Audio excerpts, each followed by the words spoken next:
Olá a todas e todos que nos assistem. Eu sou Ana Carolina, pesquisadora do CEP, e irei conduzir o debate dessa manhã sobre desigualdade social e trabalho em plataformas digitais. Eu contarei com a companhia de três ilustres convidados: a Carolina Tupinambá, que é advogada e professora de Direito do Trabalho na UERJ, o Diogo Coutinho, professor do Departamento de Direito Econômico da USP e pesquisador do Observatório de Inovação e Competitividade do IEA da USP, e o Renan Calil, procurador do trabalho, pesquisador do REMIR, a rede de monitoramento da reforma trabalhista, e também do IEA da USP. Agradeço a vocês pela participação nesse debate. Bem, aqui, a pedido da FGV, eu faço o seguinte disclaimer. As manifestações expressas por integrantes dos quadros da Fundação Getúlio Vargas e por convidados que participam dos eventos e transmissões online representam exclusivamente as opiniões dos seus autores e não necessariamente a posição institucional da FGV. Reiteramos também que todos aqui presentes concordam em participar desse evento de forma espontânea e, com isso, autorizam o uso de sua imagem para essa transmissão, que ficará disponível posteriormente nos canais oficiais da FGV. Bom, nosso evento será dividido em três partes. Primeiro, eu farei uma breve apresentação, apresentando os resultados da nossa pesquisa, da pesquisa do CEP. Na sequência, eu passaria a palavra para os nossos convidados e, em seguida, abriremos para o debate com o público. Os espectadores podem enviar perguntas através do aplicativo Slido, cujo link está na descrição deste vídeo no YouTube. Bom, antes de passar a palavra para os nossos convidados, eu gostaria de apresentar brevemente os resultados da pesquisa que o CEP vem conduzindo. Então, eu compartilho aqui a tela com vocês.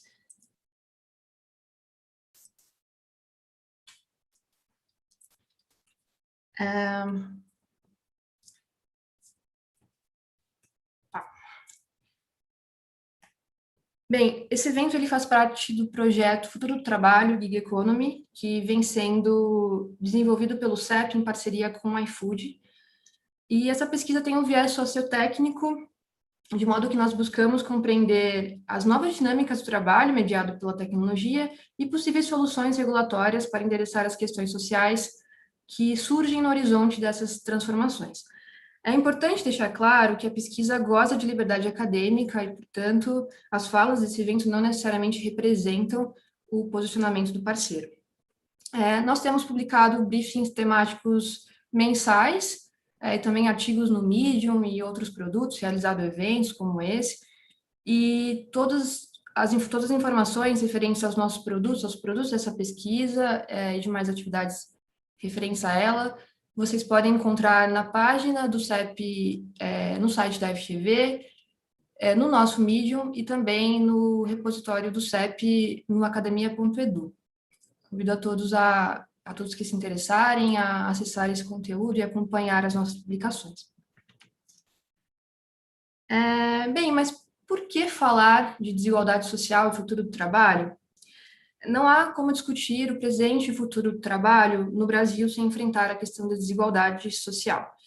Tomando isso em consideração, a pesquisa que nós temos desenvolvido tem como um de seus eixos o debate sobre desigualdade e seguridade social.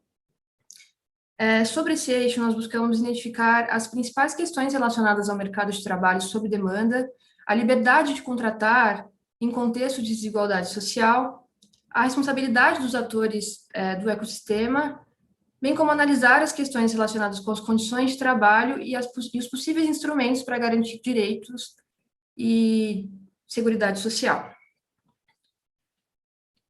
Gostaria, então, de apresentar alguns resultados parciais da nossa pesquisa que apontam para a importância desse tema.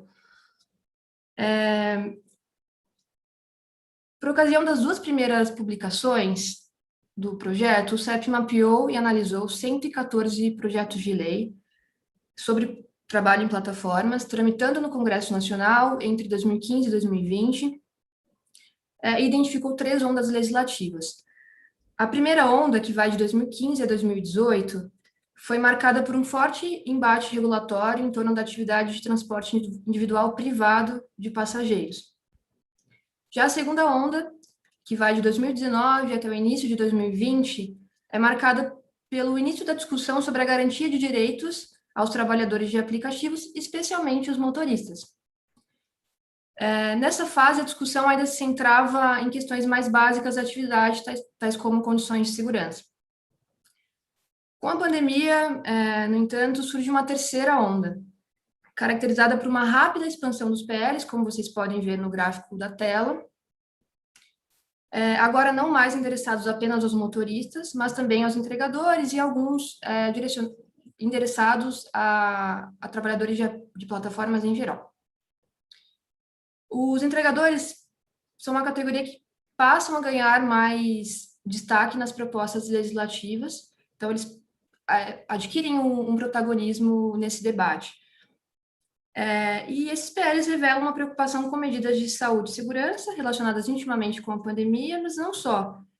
Nos chamam a atenção que eles passam a endereçar mais propostas visando a garantia de direitos e benefício, de benefícios e condições de trabalho. Dentre esses benefícios e condições, nós destacaríamos seguro em caso de infortúnios, por acidentes, morte, remuneração mínima, fornecimento de equipamentos e a própria caracterização do regime também está em debate.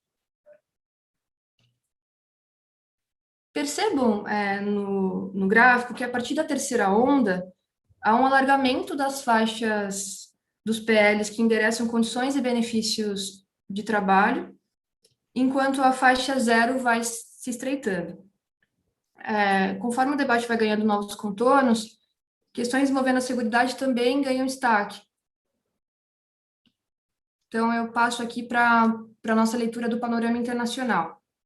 Nós analisamos o debate em outros países, começamos analisando países da América Latina, no nosso briefing temático 3, e na sequência analisamos a proposição 22 da Califórnia, no BT4, e a nossa última publicação é uma análise da decisão da Corte Britânica, da Suprema Corte Britânica, num caso envolvendo a Uber.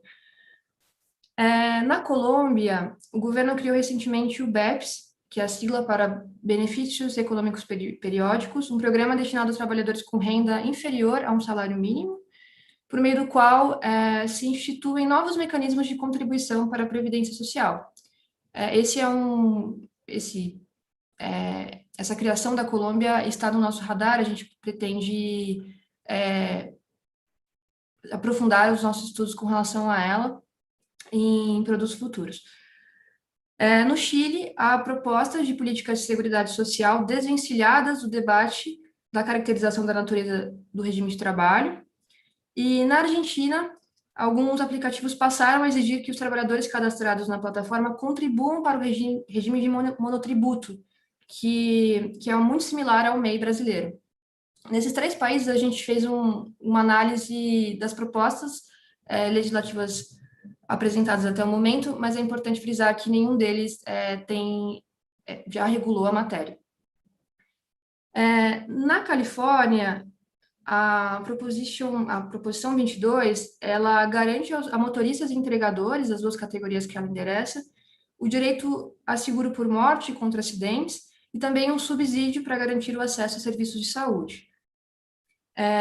E no caso da nossa análise da Suprema Corte do Reino Unido, a gente verificou que a Uber do Reino Unido, por força da sentença que classificou os motoristas da Uber como, os reclamantes no caso, como workers, uma categoria intermediária específica do ordenamento britânico, uma vez que eles foram classificados como workers, então passaram a ter alguns direitos e, consequentemente, a Uber modificou as suas políticas e, dentre outras coisas, passou a garantir a contribuição mista ao regime previdenciário britânico, para que esses motoristas possam se aposentar também, contando esse tempo de serviço na plataforma.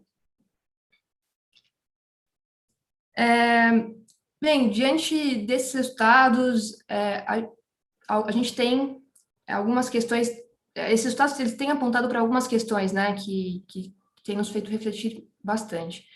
A primeira seria como abranger a diversidade de modelos de negócios e realidades da gig economy, considerando que mesmo dentro de um mesmo segmento de serviço, a gente tem diferentes modelos, e quando eu falo em realidades, considero aqui que muitos trabalhadores, bom, cada trabalhador tem um objetivo na plataforma, né? Alguns, cada vez mais, eles têm buscado a plataforma como sua principal, como uma importante fonte de renda, mas tem aqueles também que buscam nas plataformas uma fonte complementar de renda. Uma outra questão que também tem nos feito refletir é quais devem ser os direitos e benefícios mínimos a esses trabalhadores, se seria o caso de criarmos regimes especiais ou vincular todos esses trabalhadores ao regime geral da Previdência, e se a Seguridade Social depende da caracterização do regime de trabalho, se a gente precisa primeiro enfrentar essa questão para só, então, pensar no modelo de seguridade. Bom, a gente parte, então, de duas premissas. Por um lado, o trabalho em plataformas digitais é visto como uma oportunidade de fonte de renda, e, por outro, ele é criticado por ser uma forma de trabalho em que desigualdades sociais se perpetuam, ainda que com novas roupagens, formatos e estilos, e onde não há proteção social. Eu convido os nossos panelistas a comentarem como eles enxergam essa dualidade e também quais seriam, né, na sua opinião, os gargalos da proteção social para esses trabalhadores e, em termos regulatórios, quais questões seriam essenciais para avançar no debate. Eu sugiro aqui uma sequência, sugiro começarmos com a Carolina, em seguida passamos a palavra para o Renan e fechamos com o Diogo, que vai trazer uma perspectiva mais ampla do debate regulatório. Bom, passo então a palavra para você, Carolina, e seguimos com o nosso debate, então. Muito obrigada. Obrigada, Ana Carolina. Queria abrir a minha fala agradecendo o convite que me foi formulado, a oportunidade de debate com um tema tão auspicioso aí em relação às reflexões sobre o futuro do trabalho. É um tema muito desafiador.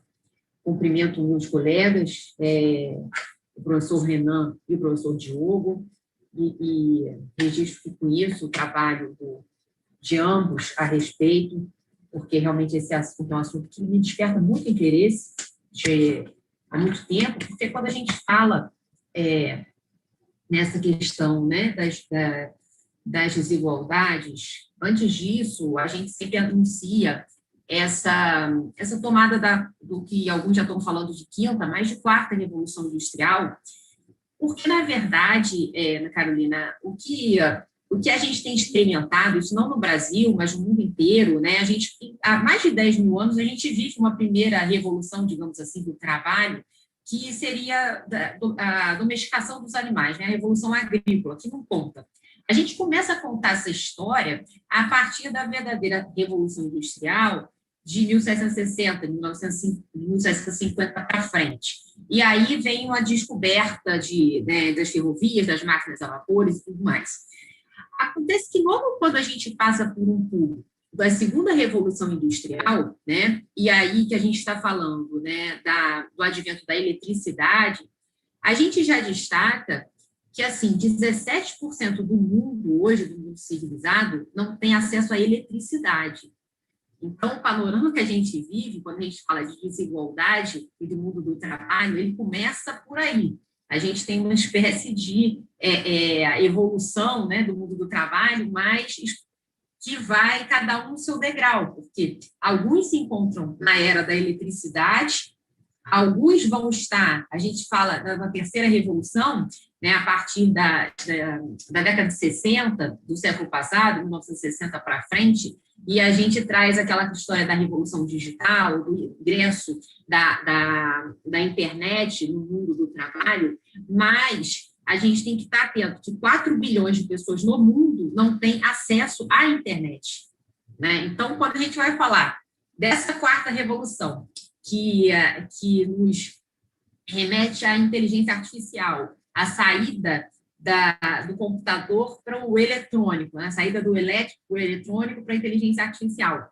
a gente tem que ter em mente que essa segunda era das máquinas chega no momento em que muita gente está ainda conhecendo a primeira era, né? E em relação ao trabalho, especificamente ao trabalho de plataformas, hoje mais de 6 milhões de pessoas no mundo estão trabalhando e conseguindo meios de subsistência através dessa modalidade de trabalho. Mas o que eu gostaria de destacar nessa abertura, Ana, é que, na verdade, essa quarta revolução industrial encontra a gente em uma idade em que não estamos mais nos mesmos lugares, não estamos nos relacionando mais das mesmas formas e não somos mais os mesmos. O que eu quero dizer com isso? Porque quando a gente pensa o mundo do trabalho, a gente pensa o trabalhador dentro da fábrica, né? Chão de obra e tudo mais. Hoje não. Hoje todo mundo presta, desde a globalização, as pessoas prestam serviços de um lugar para outro lugar do globo terrestre e ninguém consegue mapear o que a gente vem chamando, né, de trabalhadores nômades, de nômades digitais. Então, o lugar de identificação das relações de trabalho, ele muda, ele se torna volátil, ele se torna desconhecido. Enquanto esse ambiente passa a ser desconhecido e a gente acaba falando, quando a gente fala de saúde e segurança no trabalho, a gente está falando do mundo inteiro, porque as pessoas estão trabalhando de casa, estão trabalhando de locais de divisão como é que se fala isso? De teletrabalho, a gente está falando de pessoas que são contratadas em um lugar para prestar serviço em outro lugar do globo. Então, a gente não está mais no mesmo lugar. Mas, pior do que isso, a gente não se relaciona mais da mesma forma. E aí, a entrada, né, de novas gerações traz uma desconexão, implica uma disrupção de tudo que a gente também tinha de conceito de mundo do trabalho, no que se refere à subordinação, né, à hierarquização.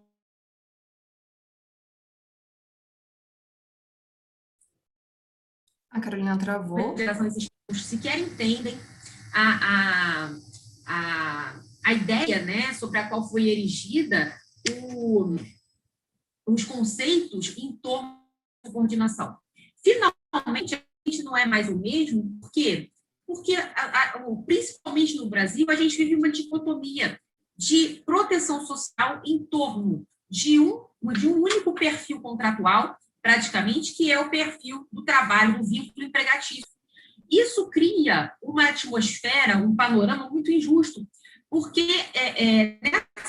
essa quarta revolução industrial, ela assiste, né, o advento de atores sociais absolutamente distintos. A gente tem, desde o motorista de drone, né, do piloto de drone, o fazendeiro urbano, os estudos da genética, e a gente estava acostumado no mundo de 880, né, de preto e branco, de dicotomia plena. Ou você era empregado ou você era empregador. E o fato é que entram nesse jogo, né, entram são stakeholders dessa nova paisagem, microempresários,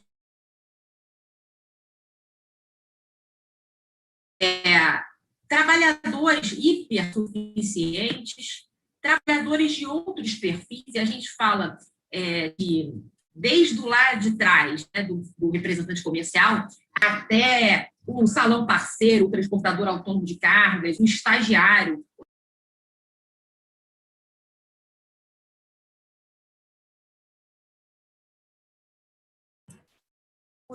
Realmente não nos reconhecemos mais enquanto um mundo de trabalho reduzido ao mundo do emprego.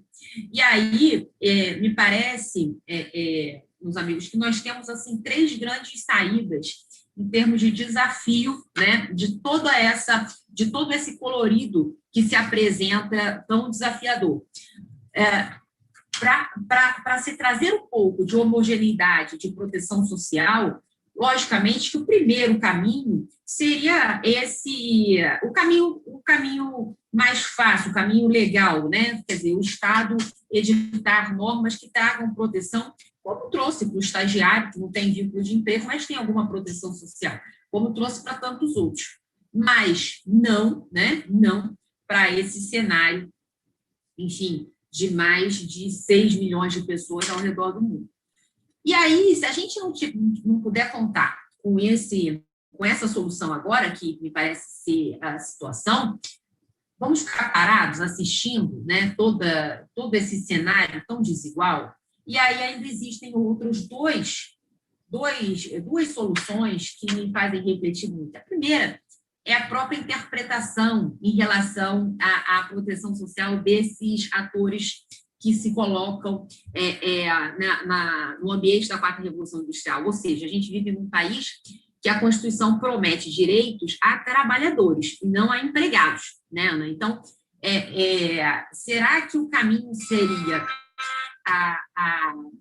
o direcionamento, por exemplo, de um motorista de um Uber, sei lá, um empregador, a Justiça do Trabalho para solicitar vínculo de emprego, reconhecimento, ou direcionamento à Justiça do Trabalho, que não é a Justiça do Emprego, né? Apesar de tantas decisões do Supremo Tribunal Federal reducionistas nesse sentido, mas para postar os direitos apregoados na Constituição Federal, que fala de trabalhadores de forma muito ampla, né? E que a gente acabou reduzindo, empobrecendo um cenário que era tão rico, né? E parece que tá escrito lá que é direito do empregado, e não está.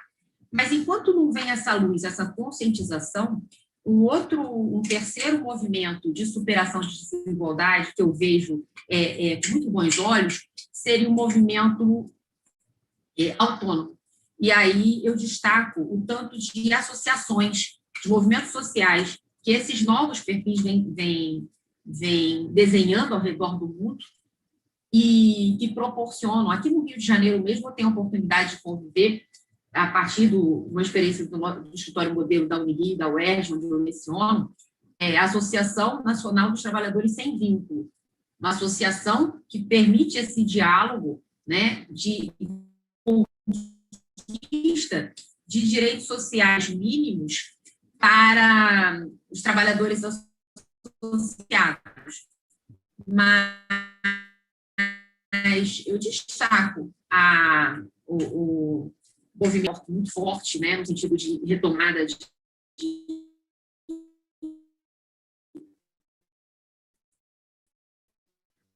espraiamento de proteção, e em Portugal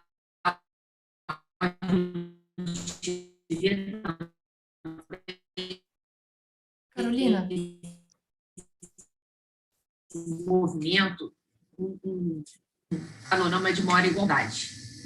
Carolina, travou para a gente aqui a última parte da sua fala. Você poderia repetir, por gentileza?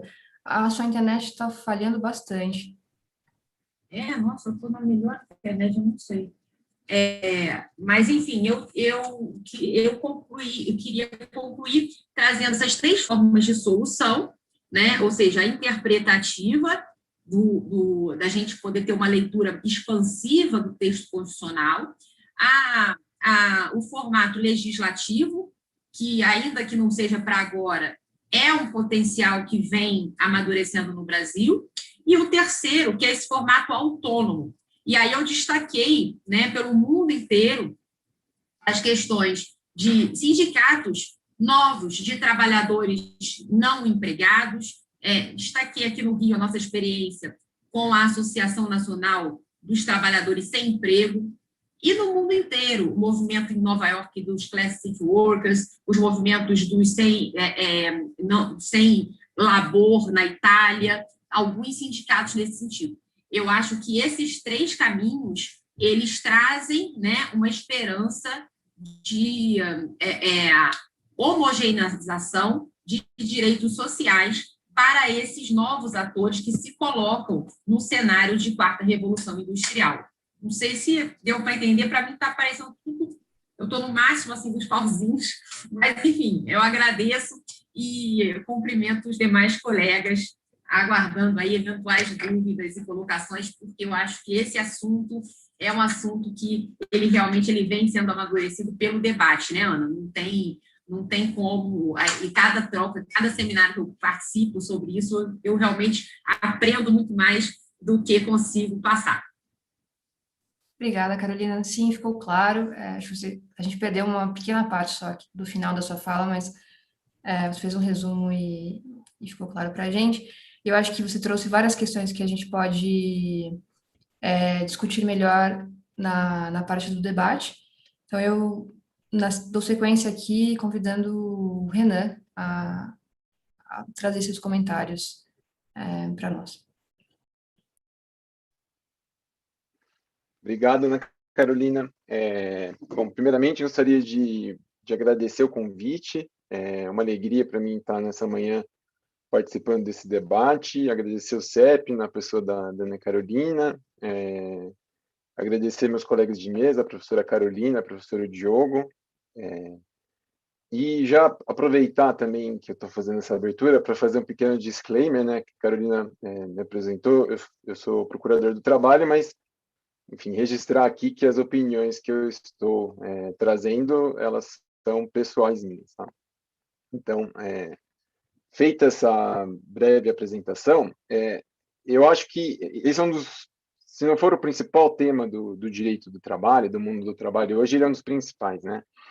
E para começar a conversar sobre esse assunto, uma questão que eu sempre gosto de pontuar é como eu vejo a tecnologia, né? A professora Carolina fez uma introdução, né, falando um pouco das revoluções industriais, e, em geral, quando a gente fala do impacto que a tecnologia vai ter no mundo do trabalho, pelo menos na opinião pública, isso é muito presente, mas em estudos acadêmicos também isso invariavelmente aparece, da tecnologia como um elemento que vem para substituir a mão de obra humana e, na verdade, fechar postos de trabalho, né? Então, como se a tecnologia fosse basicamente trazer um apocalipse robótico, né? Trazer uma grande distopia para os trabalhadores. E o que eu gosto de pontuar aqui é tentar, enfim, trazer um ponto de vista em que a tecnologia, ela, na verdade, é um elemento que está inserido na sociedade, ela interage com as instituições e a ideologia, por exemplo, de forma a produzir impactos na sociedade, na política e na economia. Então, a tecnologia, ela não é um elemento neutro, em que ela vai levar a uma marcha inexorável para levar o desenvolvimento numa direção unívoca, né? Nós, enquanto agentes em instituições, nós somos capazes de direcionar para onde a tecnologia vai de acordo com o tipo de sociedade que a gente quer construir. Então, uma primeira fala, né, que eu gostaria de trazer é de apontar como que a gente olha para a tecnologia, porque quando a gente está falando de futuro do trabalho, invariavelmente a gente está debatendo o impacto que as inovações tecnológicas vão ter na vida do trabalhador e da trabalhadora. Então, eu acho que é importante a gente ter isso em mente para não nos sentirmos apenas como agentes capazes de moldar marginalmente o presente e o futuro, mas, enfim, como agentes que tenham alguma capacidade de, na verdade, construir a sociedade que a gente gostaria a partir dessas intervenções. Feito enfim, essa fala inicial, um outro dado, um outro aspecto que eu gosto de chamar a atenção também é quando a gente fala de trabalho em plataformas digitais, na verdade, né? De que tipo de trabalho que a gente está falando?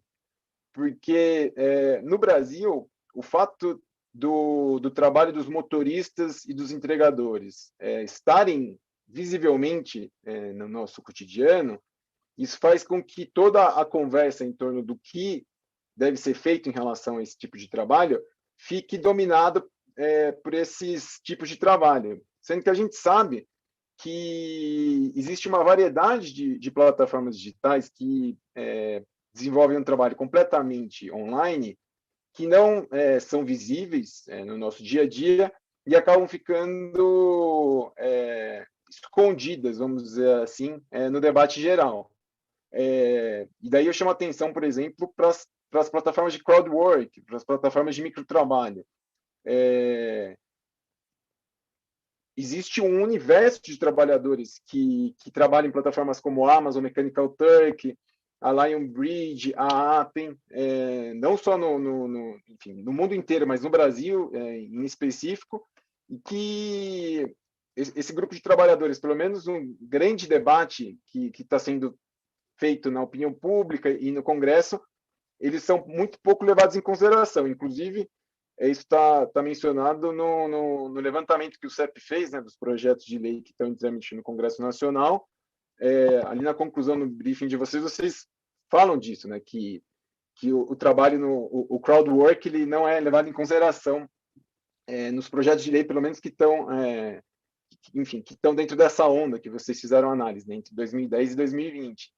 E esse é um outro aspecto que eu, enfim, acho importante de chamar a atenção, porque a gente achar que vai regular o trabalho em plataforma digital, pensando só no motorista e no entregador, independentemente do tipo de resposta que a gente apresente, isso é insuficiente, porque a gente está, enfim, a gente está desconsiderando esses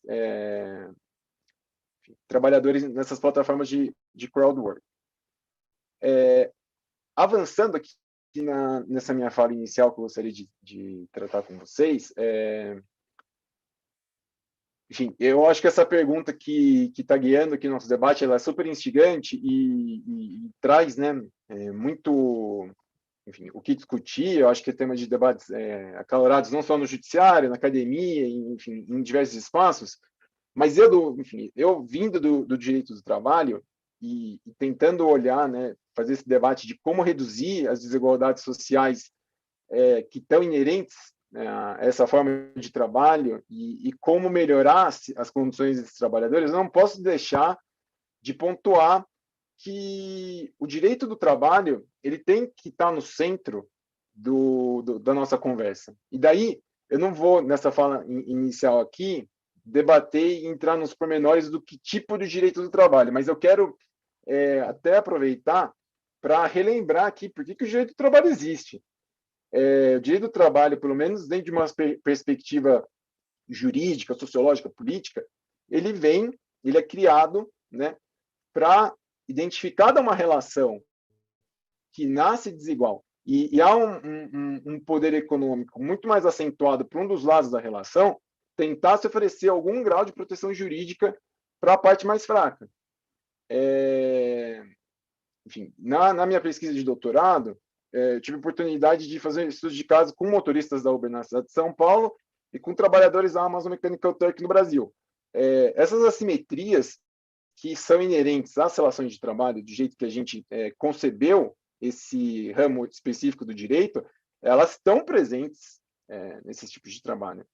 Então, independentemente se vai ser CLT, se eu vou criar um outro tipo de legislação intermediária, se vai ser um direito do trabalho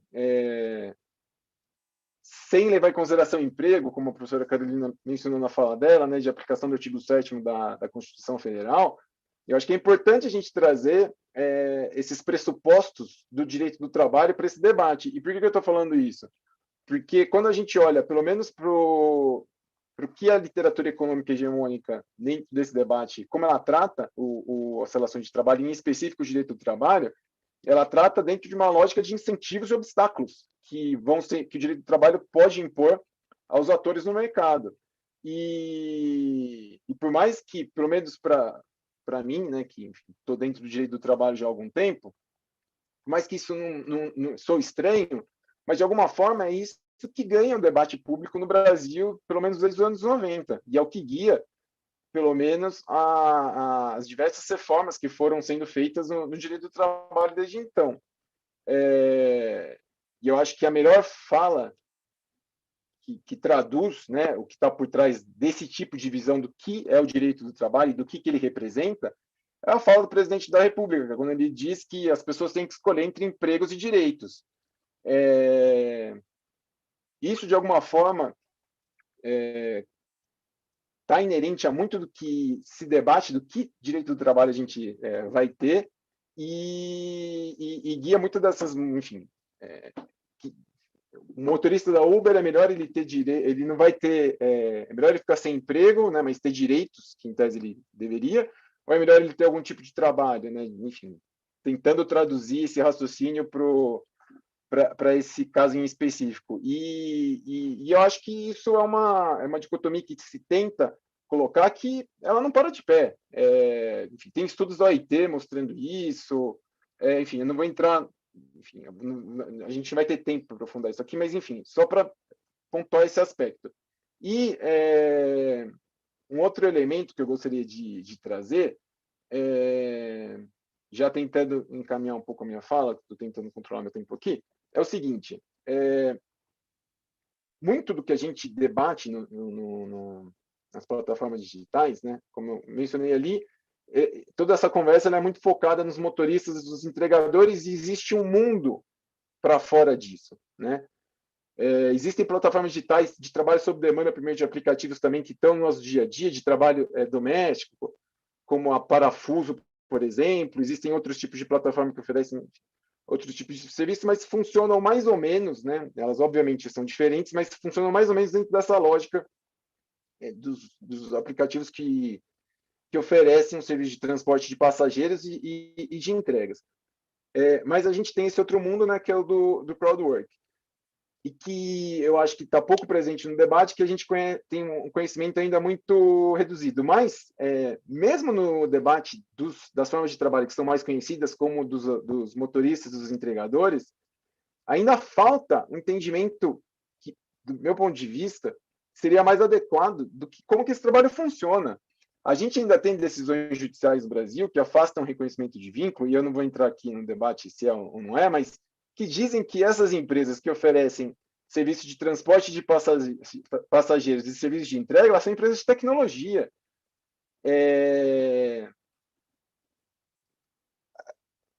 Assim, é quase como se a gente tivesse enfim, isso não é um cachimbo olhando para o cachimbo, não é verdade isso. E assim, não é o Renan pessoalmente só que está dizendo isso. Se a gente pega a decisão do Reino Unido, todas as decisões, desde a primeira instância até da Suprema Corte, que reconhece os motoristas como trabalhadores, a decisão da primeira instância é muito dura em relação a esse argumento que a Uber, pelo menos, ela coloca invariavelmente em todas as manifestações dela, né, dessas empresas se caracterizarem como empresas de tecnologia. Elas não são. Elas são empresas de transporte de passageiros.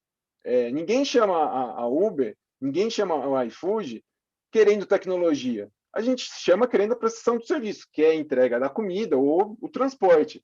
E se a gente tem dificuldade de olhar para a natureza que essas empresas têm, a gente vai ter uma dificuldade muito grande, inclusive, de pensar no tipo de regulação que a gente quer ter e em que forma de direitos que a gente quer estabelecer para esses trabalhadores.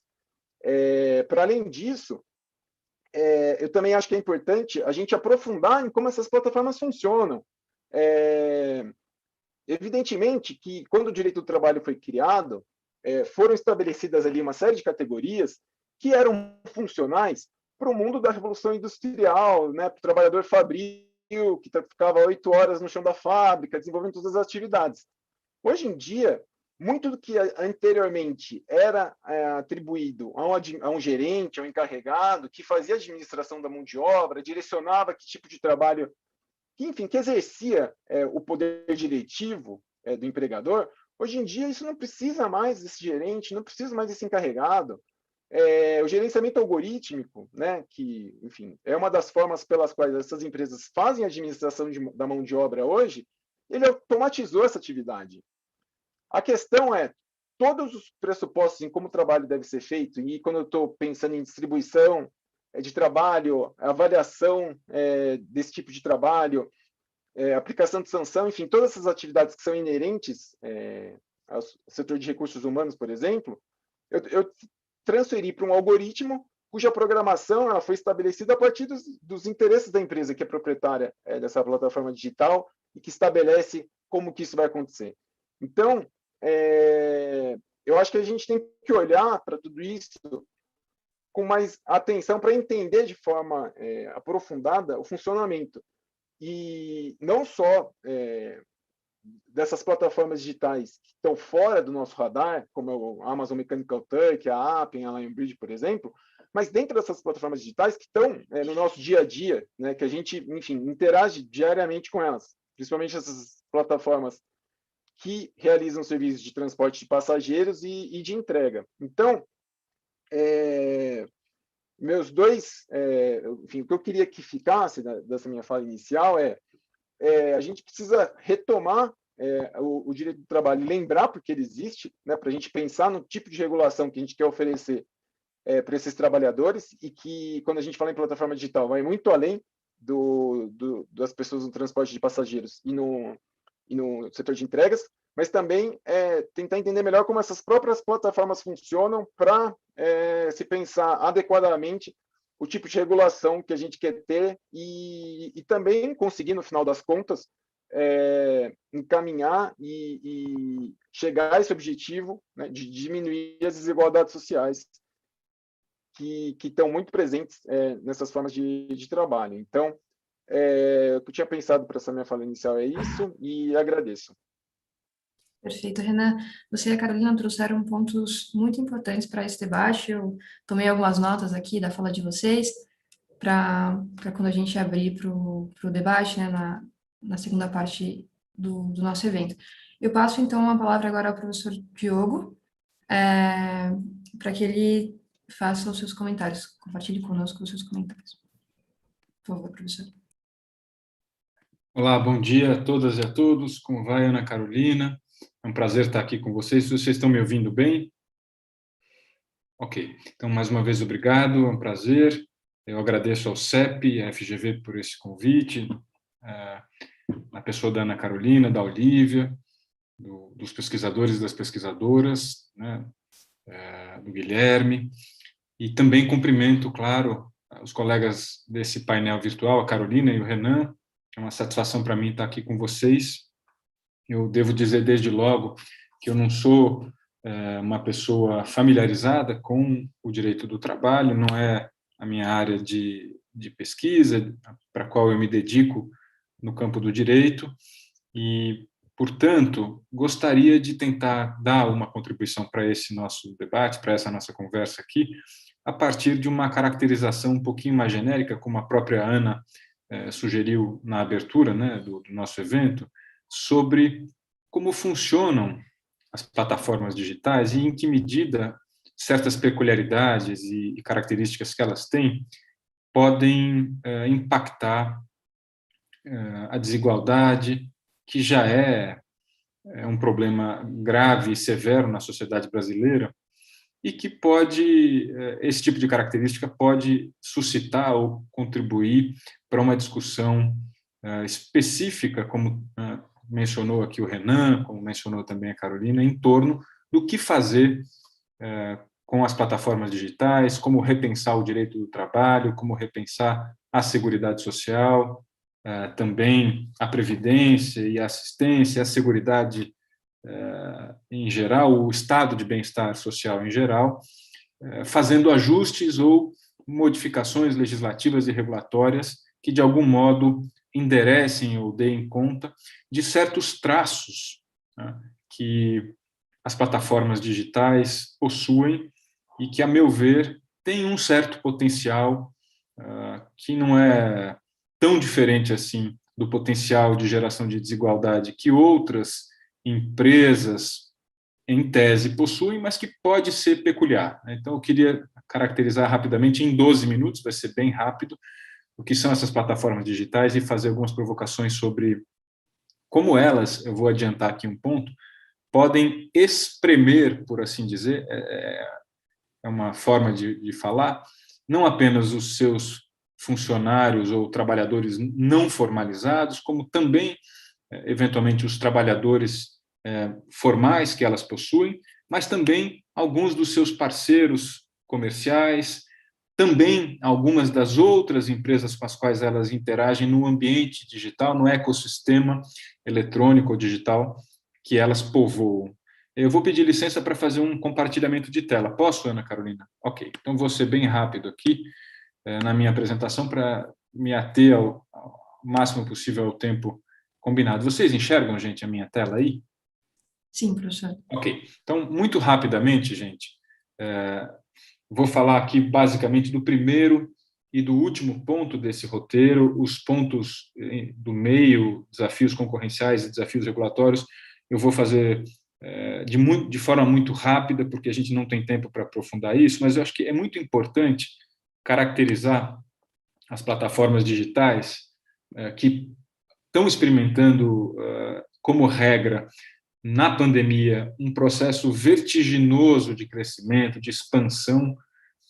É intuitivo, né? A gente precisou muito mais das plataformas digitais, de muitas delas, pelo menos, na pandemia. Várias delas tiveram rentabilidade aumentada exponencialmente nos últimos meses, quando as pessoas ficaram mais em casa. Várias delas, as grandes, tiveram lucros bilionários. O Zoom, que é esse que nós estamos usando, é uma plataforma digital, se tornou uma empresa valiosíssima durante a pandemia. Enfim, plataformas digitais são uma caracterização genérica para empresas que atuam em muitos mercados diferentes. Mercados de compras, são redes sociais, são mercados de streaming, são mercados de crédito, são fintechs, são mecanismos de busca, ou seja, plataformas digitais são elas próprias diversificadas e portanto, caracterizadas por segmentos ou atuam em segmentos muito específicos, mas é importante marcar o fato de que elas têm algumas características comuns, sendo algumas delas muito importantes para o debate que a gente quer fazer aqui hoje, né? Além de serem digitais, nem todas as plataformas são digitais, certo? Um shopping center, por exemplo, é uma plataforma de compra, mas não é digital, é física. Além de serem plataformas digitais, as plataformas que estão por trás desse debate sobre gig economy que nós estamos fazendo aqui são plataformas de múltiplos lados. Isso significa, né, do ponto de vista econômico, que elas lidam, do ponto de vista comercial, com diferentes parceiros, clientes ou entidades e instituições econômicas ou corporações simultaneamente.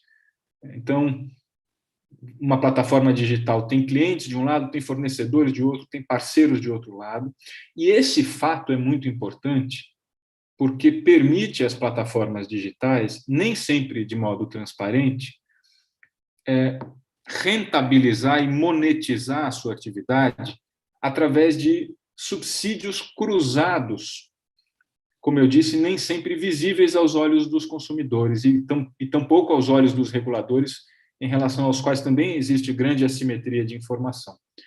Então, quando uma plataforma digital, por exemplo, te oferece um desconto, um voucher, como é comum nas plataformas de entrega de comida, por exemplo, ou quando uma plataforma digital te oferece serviços gratuitos, não necessariamente isto é alguma coisa que a empresa faz sem ganhar nada.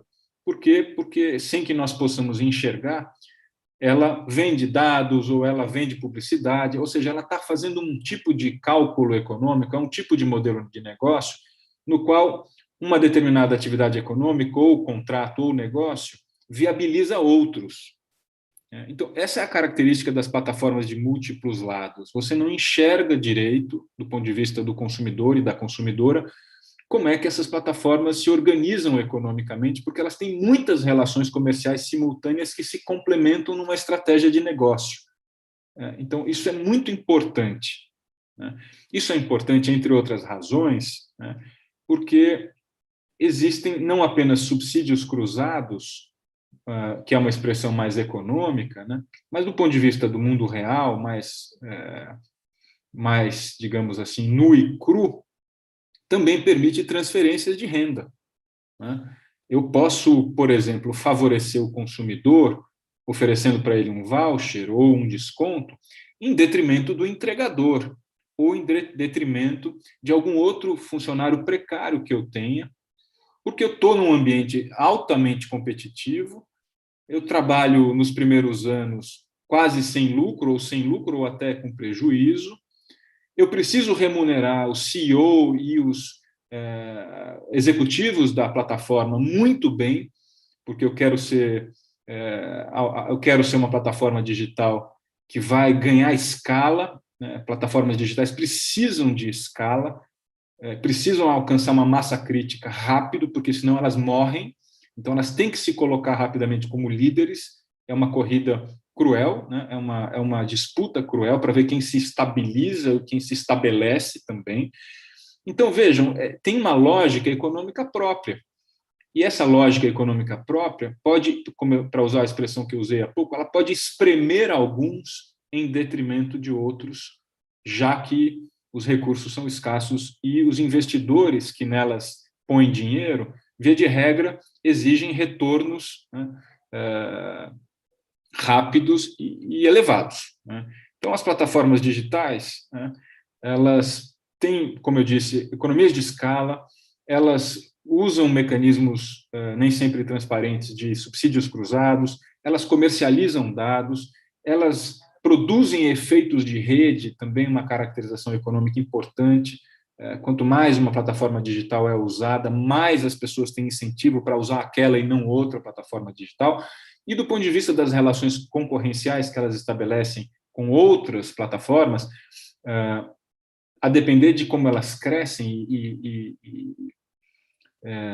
se transformam em líderes, elas podem se tornar gatekeepers, é a expressão que as autoridades estrangeiras estão usando na Europa, nos Estados Unidos, para designar as principais plataformas digitais que exercem grande poder de mercado nos seus respectivos ecossistemas. Elas são porteiros ou porteiras dos mercados nos quais elas trabalham, e ao desempenhar esse papel, as plataformas digitais são fazedoras de preço, elas põem preço, elas colocam preço para muitos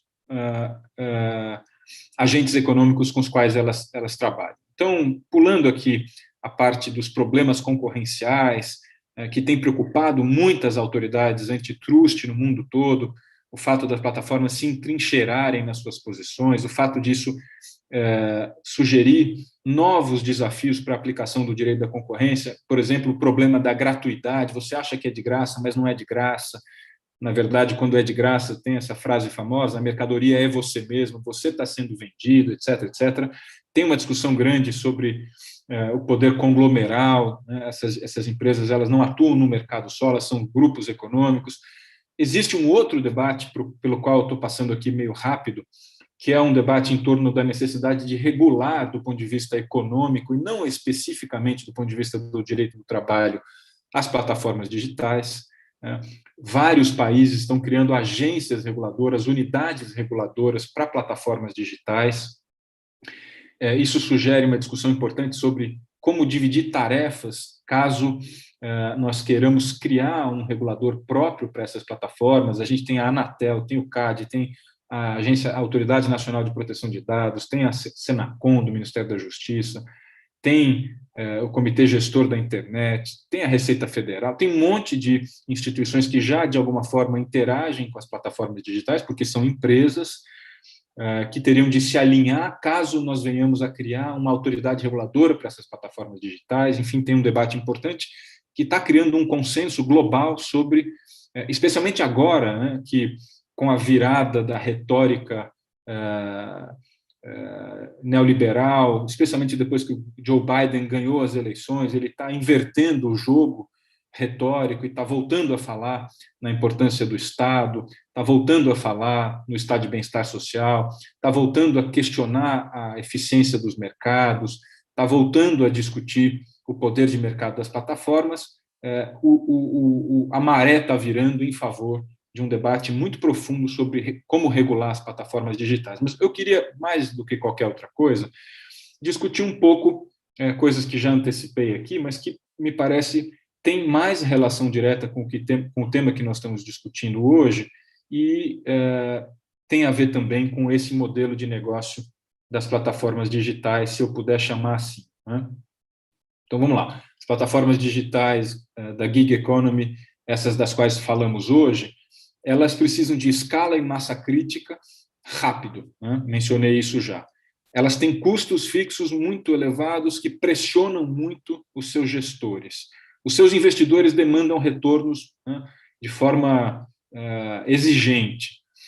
É comum que as plataformas digitais supercontratem motoristas, entregadores, todo tipo de prestador de serviço, como vocês melhor do que eu sabem, muitas vezes sem qualquer vínculo empregatício ou com contratação formal, porque em picos de demanda é importante que tenha um certo exército de reserva de mão de obra para atender esses picos de demanda. Isso tem gerado nos Estados Unidos e em outros países a formação de um grande contingente de potenciais prestadores de serviço. Na pandemia, quando a desigualdade se torna mais aguda, isso se exponencia. Ao mesmo tempo, precisa ter executivos e CEOs e o topo da pirâmide dentro da empresa, e aí sim nós estamos falando de funcionários contratados, com bônus, com regimes regulados de trabalho. Esses profissionais precisam ser contratados a peso de ouro, porque as empresas precisam ser competitivas e precisam entregar o que prometem. Elas usam subsídio ao consumo com bastante frequência, né? Então dão muitos descontos, tentam atrair, sobretudo quando elas estão entrando no mercado, novos usuários e consumidores e fidelizá-los justamente para se estabelecerem como plataformas hegemônicas e dominantes. Elas regulam a si mesmas em larga medida, porque elas não estão sujeitas a um tipo de regulação específica para além das normas jurídicas que se aplicam a todas as empresas em geral. Então, como elas ficam meio soltas no ambiente digital e elas são transnacionais, elas nem têm sede aqui no Brasil, a maior parte delas. Claro, existem várias plataformas que têm, mas muitas não têm. Elas ficam meio soltas, meio livres. E o que eu queria enfatizar, só para a gente poder ter um debate depois, eu já vou me dirigindo aqui para o final, é que existem efeitos redistributivos decorrentes disso.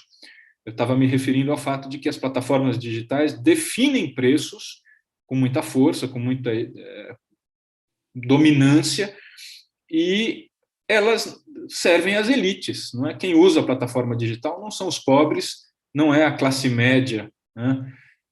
Nem, aliás, a classe média brasileira está se desmilinguindo, a classe C está virando classe D de novo, milhões de pessoas na pandemia viraram pobres de novo, desde 2000, na verdade, né, desde 2017, 2018, a desigualdade está aumentando muito no Brasil, e com a pandemia ela se tornou ainda mais gritante, né? Vários estudos mostram, né, como a gig economy tem promovido, aumentado a desigualdade. Tem muitas, por exemplo, a Juliet Shore, que é uma especialista na gig economy, tem escrito sobre isso. A desigualdade está aumentando e mais pessoas estão trabalhando para essas plataformas digitais. Os algoritmos, né, reforçam certas desigualdades de raça, desigualdades de gênero. Como eu estava mencionando há pouco, na pandemia, a classe média está diminuindo, né? O rico, vejam essa matéria que saiu na Folha de hoje, o rico ganha 39 vezes o salário dos mais pobres na região metropolitana de São Paulo, sendo que, vocês podem ler isso no final da página, há um ano essa proporção era de 29 vezes. Então, agora são 39 vezes mais o salário dos mais pobres. Vejam como, em um ano, a distância, o gap entre ricos e pobres se tornou exponencial, né? Enfim, as plataformas digitais podem espremer trabalhadores, não necessariamente empregados. Aqui a Carolina, o Renan conhecem muito bem esse debate, e o Renan, em especial, falou aqui sobre as possibilidades de redesenho do direito do trabalho. Ele estudou isso no doutorado dele, super interessante, que eu recomendo que vocês leiam, né? Existem possibilidades intermediárias entre um regime de trabalho CLT e um regime totalmente precarizado. Por que não pensar nisso? Mas também espremem restaurantes parceiros, por exemplo, com taxas muito altas, eventualmente empresas do mesmo ecossistema digital em que elas, as plataformas digitais, habitam. Evidentemente, pagam salários que podem ser ou não ser competitivos para os seus empregados formais da base da pirâmide, mas elas têm uma estratégia que faz sacrifício de alguns e algumas em favor de uma competição muito hostil entre elas próprias, para ver quem se estabelece, para ver quem ganha a batalha. E quem, ao ganhar a batalha, leva tudo junto, né? Porque no mundo digital é winner takes all. Quem ganha, ganha tudo. Quem ganha, né? Ou ganha tudo ou ganha quase tudo, porque quando você vira a plataforma de comida, tem muito poucas outras plataformas de comida. Quando você vira a plataforma de transporte individual, tem muito pouco competidor. Então, até você chegar lá, você tem que, com os recursos dos quais você dispõe, você tem que espremer alguém, né? Então, isso gera implicações no trabalho, evidentemente, e gera implicações que me parecem ser peculiares. Não estou dizendo que são só as plataformas digitais que fazem isso, seria muita ingenuidade, né? Mas eu acho que as plataformas digitais suscitam desafios peculiares, específicos, e que vão nos demandar, né, uma reflexão importante. Vejam aí como nos Estados Unidos tem se discutido isso e tem se enfrentado com relativa profundidade o debate sobre como regular ou como enfrentar desafios do direito do trabalho quando se trata da gig economy.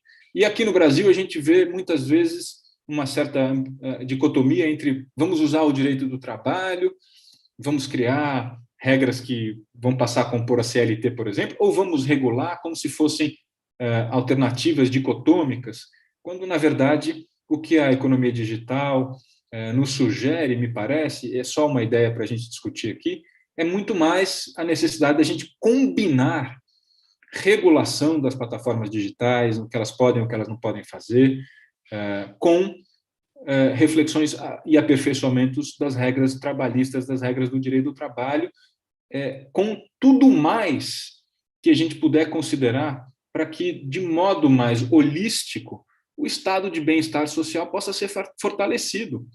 Então, o mundo do trabalho, ele precisa, de algum modo, revisitar os direitos sociais e o estado de bem-estar social, porque as coisas mudam a tal ponto que, como vocês aqui já discutiram, não necessariamente tudo se resume ao trabalho. É preciso repensar e reconsiderar os direitos, não necessariamente vinculados ao emprego formal, e quanto mais essa discussão puder ser feita de forma integrada, em nome da reconstrução de um estado de bem-estar social que está sendo desmantelado no país, mais a gente vai conseguir lidar com os desafios do desenvolvimento econômico, né? As elites dos países ricos, pelo menos as elites mais esclarecidas, menos predatórias, já entenderam que não dá para crescer com base em desigualdade. A desigualdade é ruim para todo mundo, inclusive para os ricos. Crescer com igualdade é melhor do que crescer com o aumento da desigualdade. A nossa elite não consegue enxergar isso, né? A nossa elite que janta com o presidente da República não consegue enxergar que a desigualdade é ruim, inclusive para os mais ricos. Então, enquanto a gente não puder encaixar a discussão sobre regulação de plataforma e a discussão sobre o futuro do direito do trabalho, não apenas do trabalho, mas do direito do trabalho, no contexto dos desafios de reconstrução do estado de bem-estar social brasileiro, acho muito difícil que a gente consiga endereçar os problemas específicos que as plataformas digitais estão suscitando hoje. Para a gente começar, eu vou ficar por aqui, eu falei muito, mas era só para lançar algumas provocações. Muito obrigado, Ana Carolina. Muito obrigada, professor. Bom, também dou nota de vários pontos, acho que todos vocês trouxeram pontos muito importantes para o nosso debate.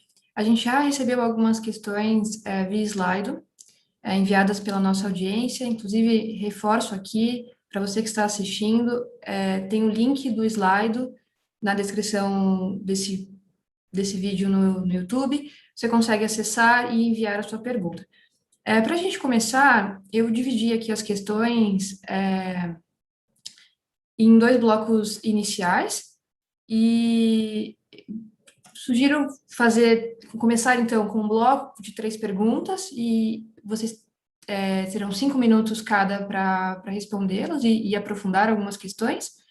Aí depois a gente passa para um segundo bloco de questões e verifica se teremos mais questões, mais perguntas, pode ser assim. De acordo? Perfeito. Bom, então, nesse primeiro bloco, as perguntas são as seguintes. A Carolina ela trouxe a questão da desvinculação dos direitos ao regime empregatício, né? Mas daí o nosso espectador pergunta, como universalizar direitos, né?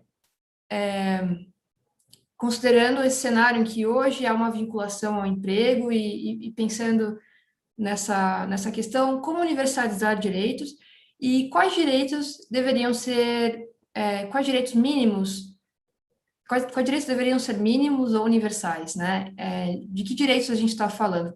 Porque o que a gente precisa aqui consensuar como direitos mínimos a esses trabalhadores.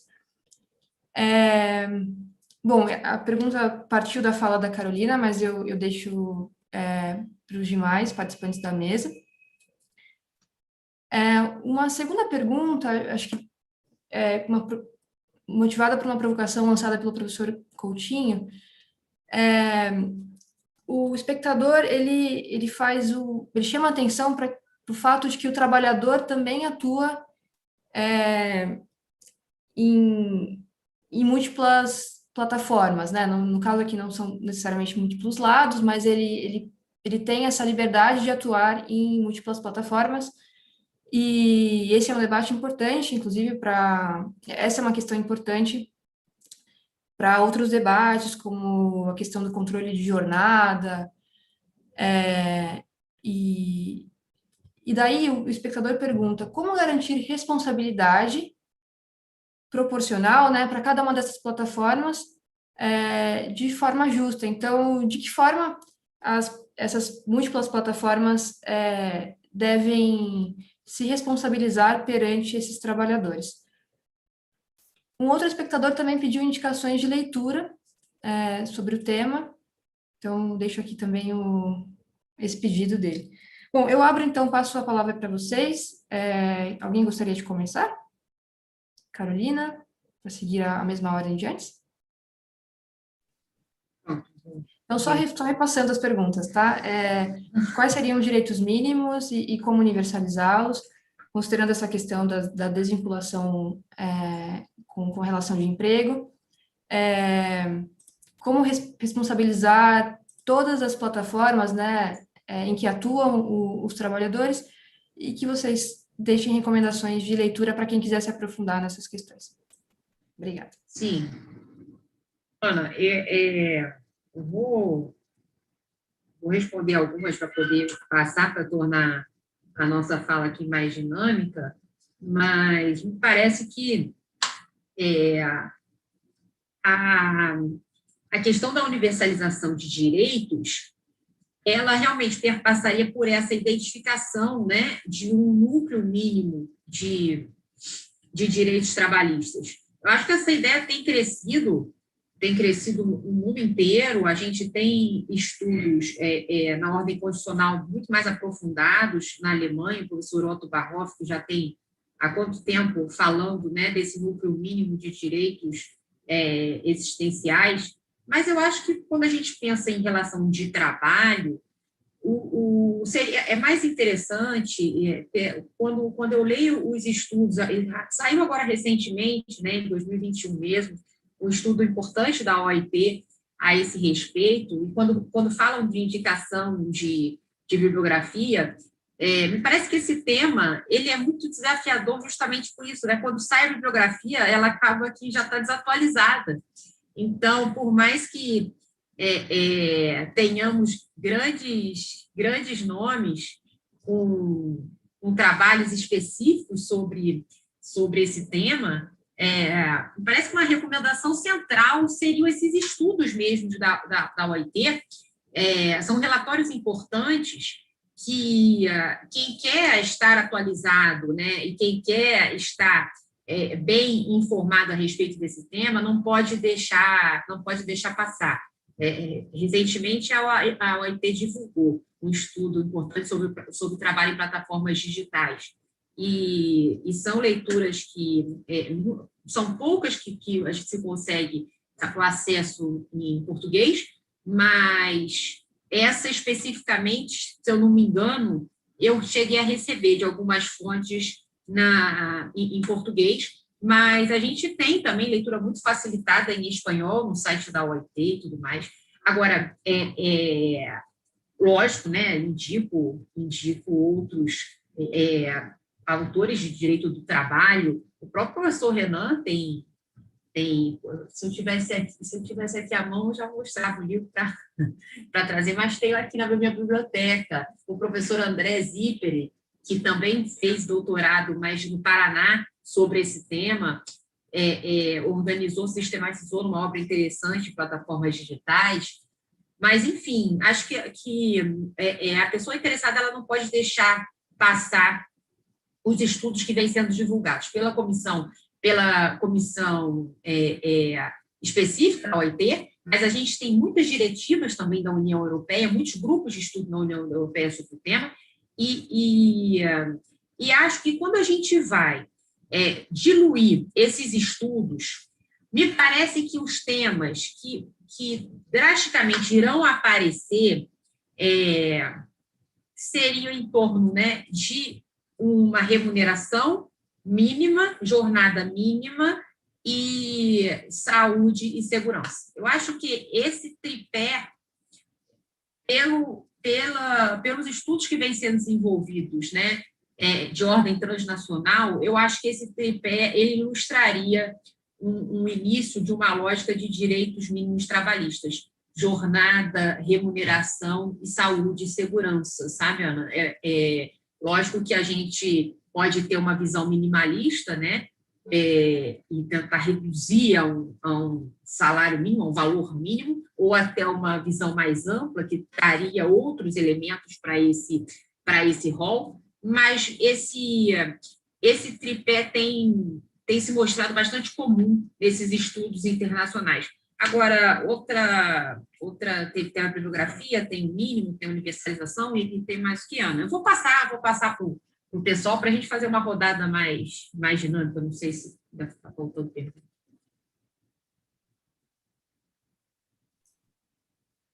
Diogo? Eu posso falar para a gente seguir a ordem? Em relação a essa pergunta, né, quais seriam os direitos mínimos, universais, a professora Carolina, acho que ela já falou um pouco, e tem um estudo até que eu acho que é muito interessante, que é um artigo que o professor Rodrigo Carelli e a professora Bianca Bonfim, os dois da Federal do Rio de Janeiro, escreveram na revista Contracampo, acho que foi no ano passado, enfim, eu acho que é o ano passado que foi. Eu tenho dificuldade de saber o que é o ano passado e esse ano já, né? Com a pandemia, parece um ano só, mas eu acho que saiu no ano passado, em que eles fazem um estudo desenvolvendo a ideia da aplicação, partindo da ideia que o trabalho em plataforma digital, e eles fazem um paralelo com o caso da Uber em específico, poderia ser considerado como trabalho avulso, e eles, enfim, partem da equiparação que a Constituição traz do trabalho avulso com o trabalho com vínculo empregatício, para se pensar em como estender direitos a esses trabalhadores sem entrar no debate se é empregado ou autônomo. Eu acho que é um debate interessante, né? Enfim, sai um pouco do debate da regulação tradicional do direito do trabalho, e é um tema que eu não vejo tanto ser conversado, né? Olhar para esses trabalhadores como se fossem avulsos. Em relação ao debate do tempo de trabalho, eu confesso que esse que é um dos temas mais palpitantes na hora que você entra para debater a técnica do direito do trabalho mesmo, porque eu vou até dar o exemplo da decisão da Suprema Corte do Reino Unido, né? Porque a decisão, afinal, ela estabeleceu que todo o tempo em que o trabalhador está logado no aplicativo, ele seria considerado como tempo de trabalho e deveria ser contabilizado como tal para efeito de aplicação dos limites da jornada de trabalho no Reino Unido. A questão, e a Uber, quando ela faz um pronunciamento, acho que um mês depois da decisão, dizendo que vai classificar seus motoristas como workers, todos eles, ela diz que vai considerar como tempo de trabalho apenas o momento em que o trabalhador está se deslocando entre um ponto A e um ponto B para levar um passageiro. Daí, enfim, se estabeleceu um debate, mas vai cumprir só metade da decisão, etc. e tal.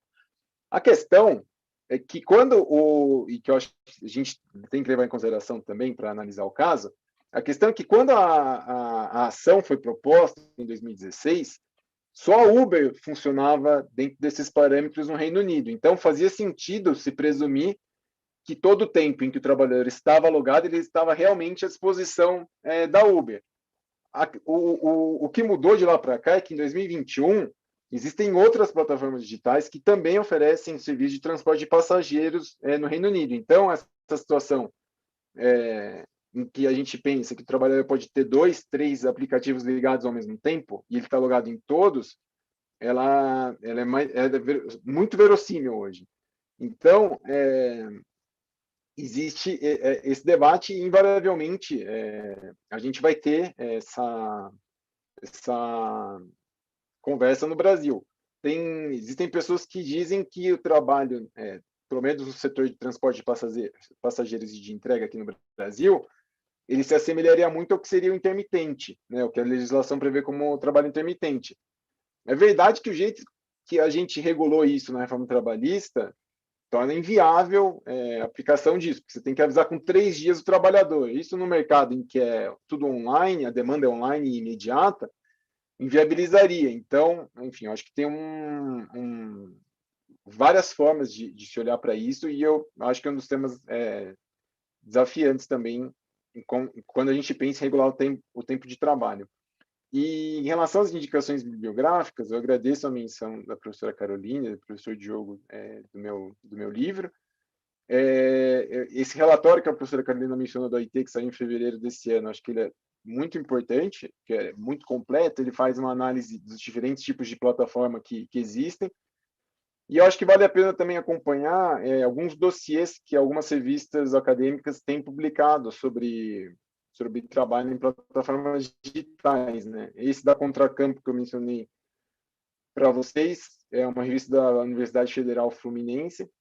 Eles divulgaram 2 números no ano passado, um no primeiro e no segundo semestre, tem artigos muito interessantes, enfim, de pessoas que têm se debruçado sobre o tema, que eu também recomendaria para conhecer um pouco do debate. E se a gente for pensar em quem está pensando esse tema fora, a professora Vena Dubal, da Universidade da Califórnia, Hastings, tem estudado muito o tema. Ela, inclusive, foi uma das pessoas que contribuiu para a elaboração da AB5 na Califórnia, que depois, enfim, que a ideia era remodelar o direito do trabalho na Califórnia, e depois teve a Proposition 22, enfim, não vou entrar aqui senão eu vou ficar só falando do que aconteceu lá na Califórnia. Mas eu recomendo também procurar o que ela tem escrito, que é muito interessante.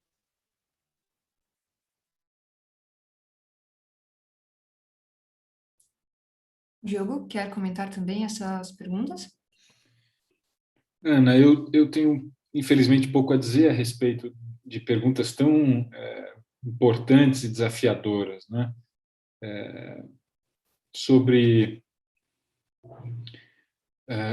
Começando sobre a pergunta em torno de como garantir responsabilidade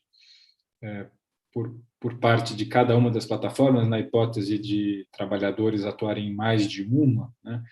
Eu acho que tanto a Carolina quanto o Renan trouxeram possibilidades importantes aí, do ponto de vista mais técnico, do ponto de vista de como lidar com o fato de que, evidentemente, deve haver circunstâncias e casos em que as pessoas, ou funcionários, ou, enfim,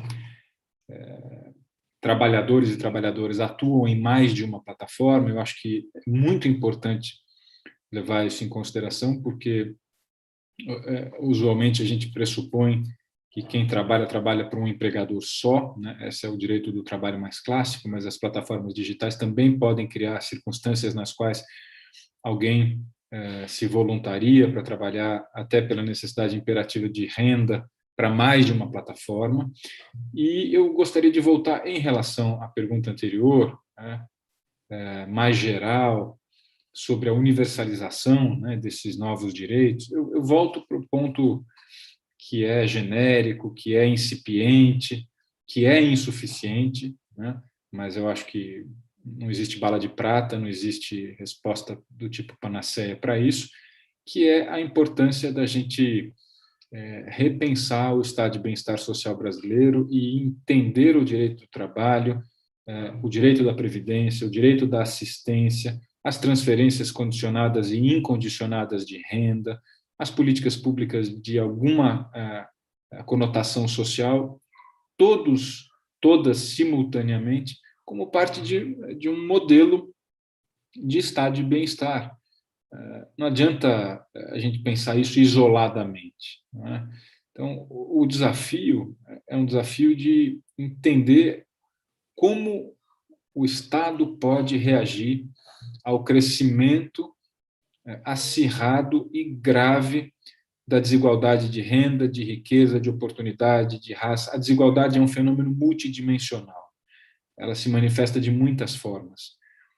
Então, só uma combinação virtuosa de políticas públicas nos mais diferentes campos é que pode lidar com esse fato grave para evitar, né, que nós ingressemos numa era, né, mais selvagem e mais bárbara do que nós já estamos vivendo hoje.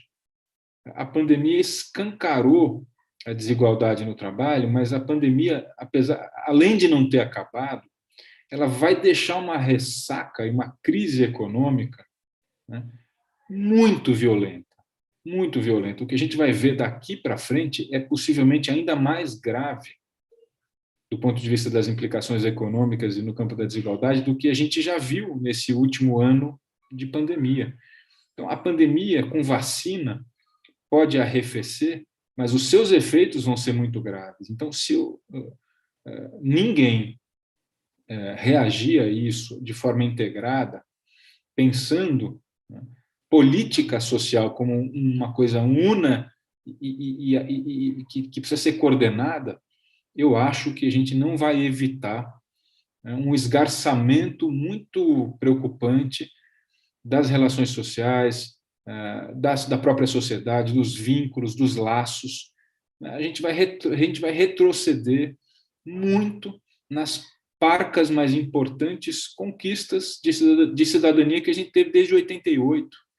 Então, assim, a dimensão do problema tem essa magnitude, é muito, muito grave o que nós estamos na iminência de viver.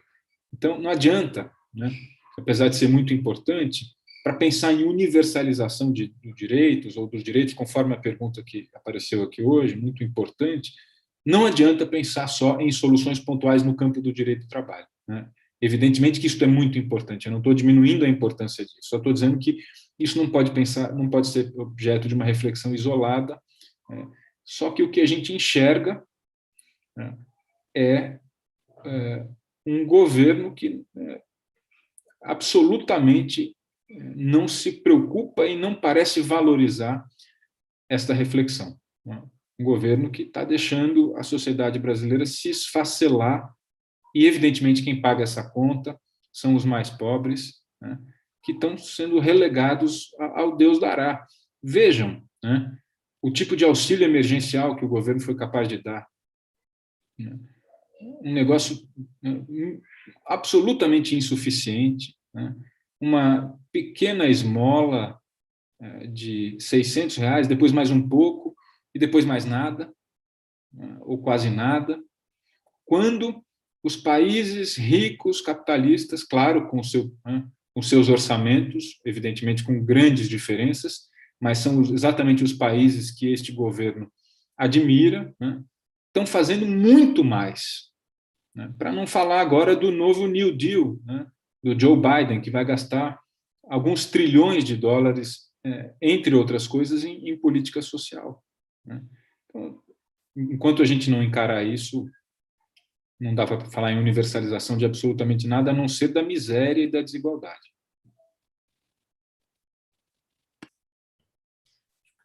O Diogo trouxe um ponto muito importante, né? Não tem como a gente endereçar uma regulação dessa matéria sem considerar a sua transversalidade, né? Então, a gente precisa, inclusive, a ideia desse painel era também expandir esse debate, né? Então, chamando especialistas não apenas do direito do trabalho, mas do direito regulatório, né? Econômico também. Bom, então, partindo aqui para o nosso segundo bloco de questões, o espectador pede que os nossos especialistas do direito do trabalho comentem, falem, expliquem um pouco, né, sobre a não eventualidade e a subordinação no trabalho em plataforma, nos trabalhos em plataformas digitais. Uma outra pergunta é a seguinte: considerando os diferentes tipos de serviços, né, da gig economy, qual seria o melhor caminho? Uma regulação para todos eles ou uma legislação específica, endereçando setores específicos? E, por fim, qual seria o melhor caminho para resolver a questão da previdência social dos gig workers? O MEI seria uma alternativa para os trabalhadores por aplicativo? Eu deixo, então, as perguntas para vocês, na mesma dinâmica, 5 minutos para cada. A gente ainda terá mais um bloco de questões. Bom, então, vou seguir aqui a ordem. Me parece que essa questão da eventualidade da subordinação, ela acaba diminuindo um pouco o nosso debate para a gente tentar enquadrar uma situação em algo que é muito antigo, que não comporta. Eu acho que quando a gente pensa, né, em elementos do contrato de emprego, me parece que eles são muito insuficientes. Se a gente pensar num básico, numa situação mais difundida, né, a dinâmica do pessoal da Uber, né? E aí eu vou pensar através da lente do contrato de emprego, se tem subordinação, se não tem subordinação, como é que é a jornada, só para a gente pensar o mínimo, né? Esse cara ele pode estar cadastrado, pode estar alugado, pode estar com o cliente dentro do carro. Quando é que eu começo a computar a jornada, né? Como é que eu vou computar o número de pessoas em termos de aferição, por exemplo, sei lá, de uma CIPA, ou de contratação de aprendizes? São elementos que assim, não conversam. Então, me parece que esse esforço de etiquetar novas modalidades de subordinação algorítmica, subordinação estrutural, eu acho que esse esforço é um esforço válido, bem intencionado, mas ele acaba pequenando a realidade, entendeu? Do meu ponto de vista, esse não seria o melhor caminho, a gente aprofundar, porque é um caminho que só tem um ponto de chegada. Tentar colocar isso tudo dentro de um balaio que está todo rasgado, está todo desconstruído, né? Muitas vezes, me parece que a realidade que a gente tem hoje, ela não tem nem musculatura suficiente para acalentar esses atores sociais para dentro de uma relação de emprego. Acho que tem que ser iminente que é um novo modelo. Quando o ouvinte pergunta, mas é um novo modelo para cada um ou é um novo modelo geral? Existem mais de 100 modelos de negócio, né, dentro dessa gig economy. Então, assim, a gente não pode, a gente tem que parar de pensar nessa questão de universalização, de modelo, de coisa, e trazer um toque de proteção social, sim, uniforme, mais personalizado para cada modelo, né? No máximo que o Estado possa ofertar. Agora, é muito cruel eu levar esse trabalhador para esse cenário do tudo ou nada. Se eu tenho uma relação de emprego... Na época da CLT, na época do direito do trabalho, da extensão do direito do trabalho do Brasil, a gente não tinha muito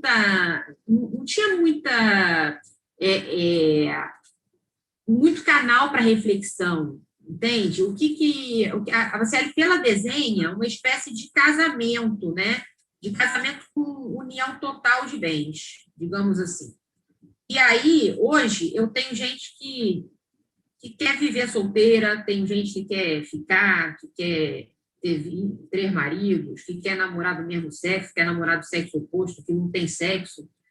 O mundo está tão complexo para eu dizer para eu reduzi-lo a ser ou não ser uma relação de emprego, eis a questão, que eu acho que é cruel essa visão, sabe? Então, me parece que a gente tem que acomodar a proteção social a esses circuitos e não encaixotar esses circuitos de uma proteção social que não consegue mais dar conta, que não tem musculatura para isso.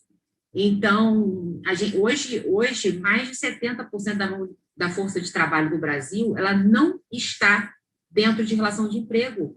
Esse maldito desse benefício que foi, sem ser o bem, né?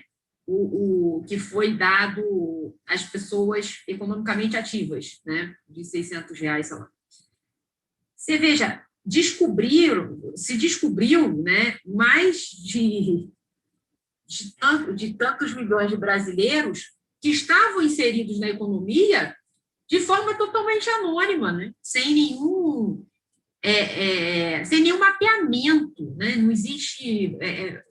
foi surpreendente para o Estado o número de pessoas que se cadastraram para receber o benefício social. Então, isso não existe. Então, a gente tem que conhecer esse novo ator social, que é o que está movimentando a minha economia hoje na grande maioria da força de trabalho, e fazer com que o mundo se adeque a ele, né? E que a proteção se adeque a ele, e não moldá-lo para uma proteção, para um cenário de tudo ou nada. Então, não sei se a MEI que é a solução, eu não sei qual que é a solução, mas certamente que esse maniqueísmo de vamos colocar para dentro de um contrato de emprego, né? Isso é o justo, é o bom, isso não faz a minha cabeça, eu confesso que não, eu acho estranho. Mas aliás, só para terminar esse raciocínio, você repare que esse tudo ou nada, ele só continua em alguns poucos países. Porque quando a gente vai ver, né, a legislação de outros lugares, primeiro, assim, os documentos internacionais. De documentos internacionais, a gente tem nada mais, nada menos do que tratados, relatórios SUPIO na União Europeia, a gente tem livro branco, livro verde, né? A gente tem, desde 2004, o Tratado de Lisboa, a gente tem na Espanha a Lei 20, que fala do trabalhador economicamente dependente, a gente tem na Itália o parasubordinado. Então, quer dizer, tem que ter um caminho do meio, não pode se viver com essa massa tão grande como se fosse uma corda esticada que só tivesse um lado ou outro. Então, com certeza, um caminho do meio é o único cenário que eu vejo para que essas pessoas sejam agasalhadas, ao menos conhecidas, ao menos computadas na economia brasileira. Mas eu tinha notado 3 e só falei de 2, enfim, MEI, né? Eu acho que era isso. Mas vou passar a rodada aí. Renan, para seguir na mesma ordem? Claro. A gente vai ter mais uma rodada ainda, Ana Carolina, ou essa última? Não, a gente vai ter mais uma rodada. Tá. Então, me atendo aqui às questões que foram colocadas. Em relação a se seria melhor ter uma legislação específica ou uma abrangente, eu acho que, enfim, não tem uma resposta fácil em relação a isso. Tá? Eu acho que as plataformas, elas de fato têm tem, enfim, características principais, mas a gente também não pode pensar em uma lei para cada modelo de negócio, né? A lei, em tese, deve ser genérica, e a gente vive num país que, com todas as suas alegrias e tristezas, vem de um modelo legislado de relações de trabalho. Então, a menos que a gente queira mudar essa lógica e vá para um outro sistema, enfim, a gente teria que pensar numa legislação que fosse capaz de abranger pelo menos um certo número. Na minha tese de doutorado, falando um pouco dela aqui, aproveitar o espaço, eu defendi que se fosse criada uma legislação específica para trabalhadores em plataformas digital, para abranger os trabalhadores sob demanda por meio de aplicativos, né, que o exemplo do estudo de caso que eu fiz na minha tese foi da Uber, e os trabalhadores do crowdwork, que, enfim, o exemplo o estudo de caso que eu fiz foi dos trabalhadores do Amazon Mechanical Turk. E um aspecto que eu gostaria de reforçar aqui, e que eu acho que, enfim, é importante, são dois, na verdade, né? O primeiro quando eu fiz essa proposta de legislação, eu olhei dentro de um cenário de experimentalismo, porque eu acho que a realidade dessa forma de trabalho está mudando muito rápido, então, enfim, adotando uma legislação a partir desse pressuposto, permitiria com que se identificasse acertos e erros de uma forma um pouco mais fácil para se pensar em como corrigir os rumos num dado momento, se fosse necessário, de um lado, ou se, de repente, seria o caso de, inclusive, expandir essa forma de regulação para trabalhadores que não estivessem especificamente em plataformas digital. Então, esse é um primeiro aspecto. E o segundo na minha tese de doutorado, e esse é um tema que é quente no direito do trabalho, especificamente no Brasil, pelo menos desde os anos 90, se seria adequado e importante a gente introduzir uma categoria intermediária para classificar os trabalhadores no país, né? Saindo da classificação entre empregado e autônomo. Existe uma corrente, vamos dizer assim, né? Uma linha de análise que diz que sim, e que, na verdade, essa categoria intermediária ela reuniria características para se dar a resposta às zonas cinzentas existentes entre o emprego e o trabalho autônomo. Então, seria mais ou menos, enfim, a grosso modo, o que existe na Inglaterra com um worker, né? E, enfim, existem em outros países também figuras que misturariam essas duas características. Na minha tese de doutorado, eu não vou por essa linha. O que eu proponho é a criação de uma terceira categoria, mas com características diferentes e que sairiam da discussão entre trabalho subordinado e trabalho autônomo, vamos colocar dessa forma. O que eu sugiro é olhar para a existência ou não da dependência entre o trabalhador e a plataforma, e a partir daí se prevê uma série de direitos que estariam ligados a esse tipo de trabalho. Eu sei que o tema é controverso, a criação da categoria por si só ele traz grandes debates, mas enfim, eu entendo que, de repente, mesmo que se identifique, por exemplo, a subordinação, eu acho que o debate vai ficando tão sofisticado e fica tão difícil de começar a verificar isso. Veja, a Uber entrou no Brasil em 2014. Enfim, existem decisões para todos os lados, apesar da gente ter já decisões turmárias no TST que não reconhecem o vínculo de emprego, mas ainda que se fosse reconhecer a existência de um vínculo empregatício entre os motoristas da Uber e a plataforma, a gente está falando de mais de 7 anos que a plataforma está funcionando no Brasil. A gente demorar todo esse tempo para dar uma resposta para as pessoas que vivem disso, acho que é muito tempo. E se a gente estiver realmente compromissado em oferecer algum grau de proteção social dentro da lógica do direito do trabalho, do jeito que ele funciona, eu acho que a gente falha.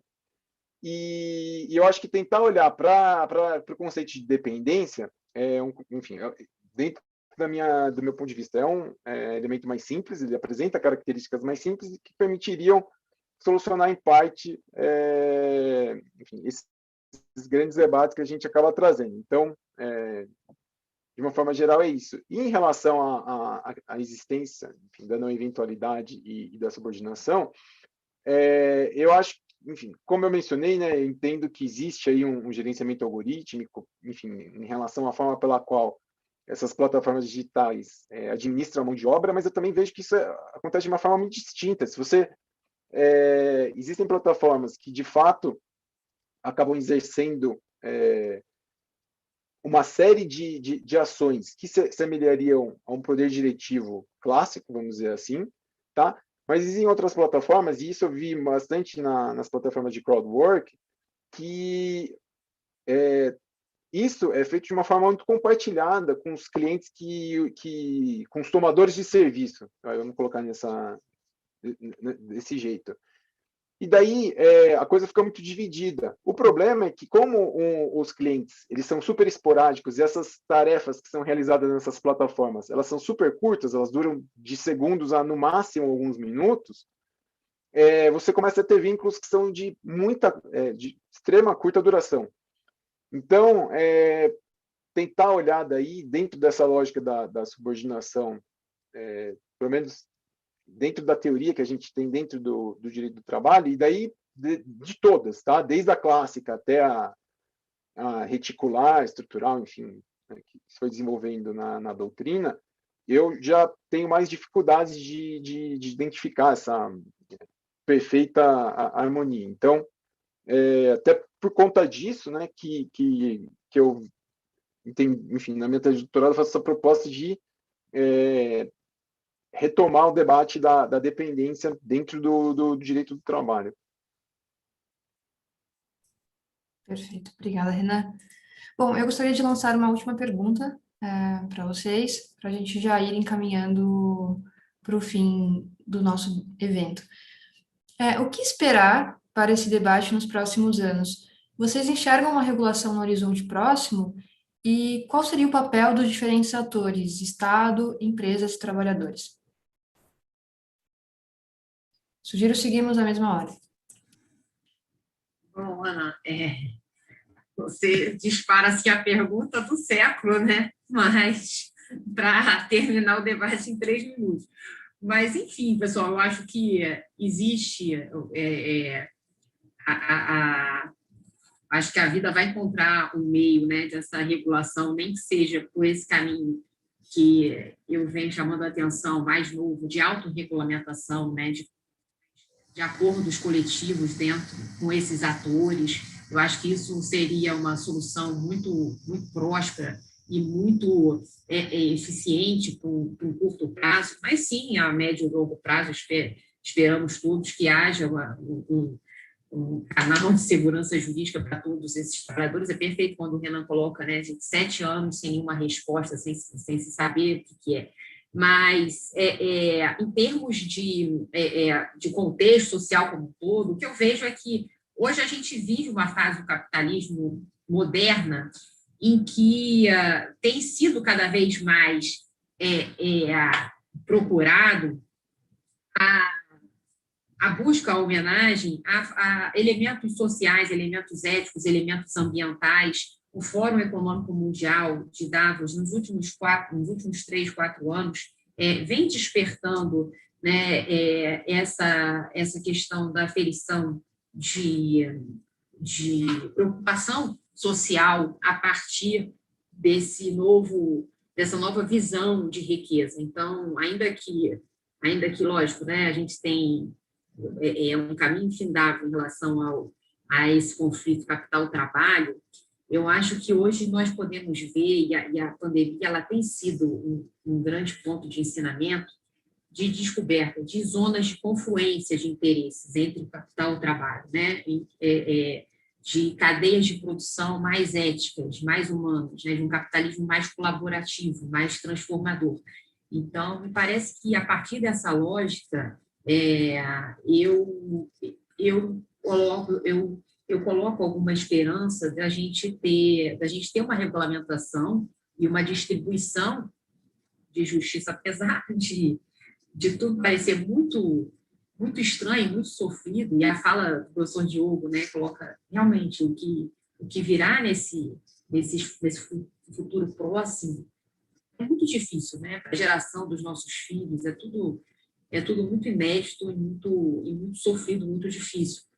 Mas, ainda assim, um pouco antes da pandemia e a partir do início dos anos 2000, é possível trazer o diagnóstico de alguma preocupação social, de gestão responsável, ligada a uma governança, ligada ao meio ambiente, uma preocupação social, desses principais atores do capitalismo. Então, me parece que, a partir daí, é que nós somos conclamados a refletir, a pensar em modelos de proteção, de neutralização de tamanha desigualdade. Para o Brasil, isso é tanto mais desafiador, por todas as razões históricas que a gente tem perpassado, mas a minha visão é positiva. Acho que a gente tem mais coisas boas ainda pela frente a serem conquistadas, e uma consciência melhor de um mundo do trabalho assim, mais humano.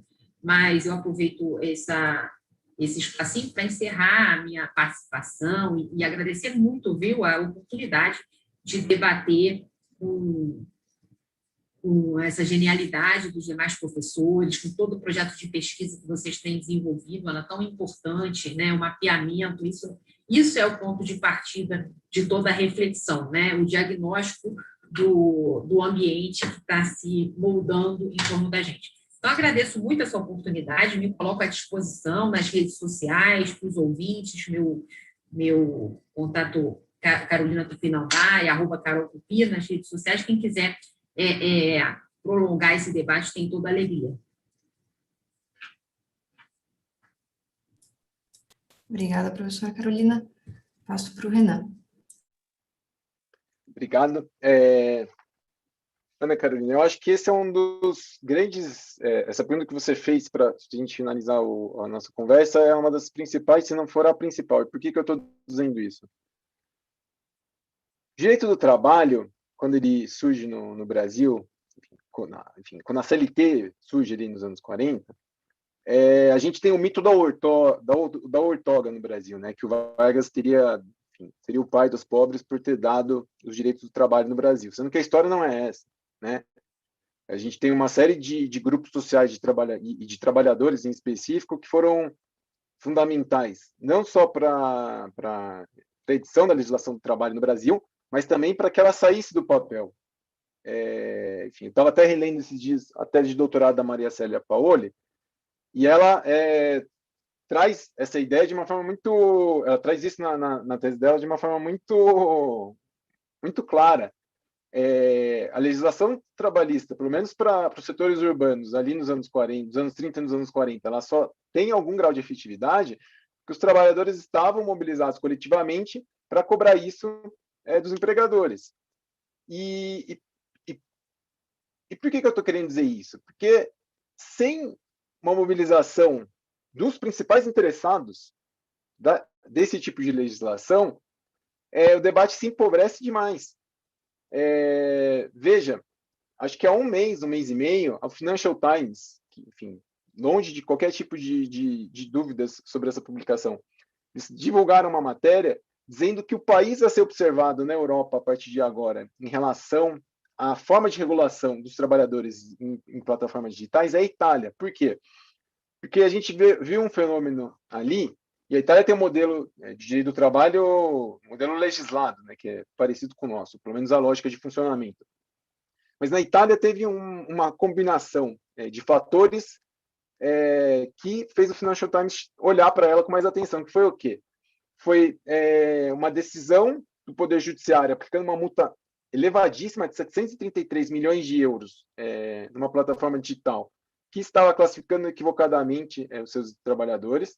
Teve uma ação dos inspetores do trabalho local também, no mesmo sentido, e teve um contrato coletivo de trabalho que foi feito entre a Just Eat, que é uma plataforma de entregas lá, e a CGIL, né, que é uma das principais centrais sindicais italianas, para reconhecer direitos desses trabalhadores.